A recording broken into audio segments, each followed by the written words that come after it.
Lepo pozdravljeni v današnjem Nepremičnem kotu. Prejšnji teden smo se dotaknili poplav, ki so zajele Slovenijo, in vam podali nekaj nasvetov, kako se spopasti z vlago v vaših domovih. Tudi danes ostajamo pri poplavah, vendar na nekoliko drugačen način. In sicer z prijaznim povabilom, da se udeležite oziroma pridružite naši dobrodelni dražbi umetniških slik, kateri izkupiček bo šel v celoti za prostovoljno gasilsko društvo Črna na Koroškem. Običajno gasilci pomagajo nam. Sedaj pa so v situaciji, ko oni potrebujejo našo pomoč. Gasilcem v Črni na Koroškem je namreč poplava uničila vso opremo in zalila 2 avtomobila. Že večkrat smo dokazali, da znamo stopiti skupaj in pomagati. Storimo to tudi sedaj. Vsak lahko pomaga na svoj način. Lahko s finančnimi sredstvi, lahko z materialnimi dobrinami ali s prostovoljnim delom.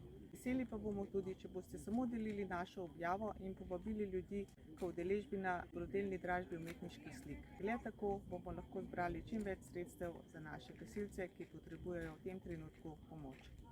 Dobrodelna dražba že poteka, zaključila pa se bo v petek 25. avgusta.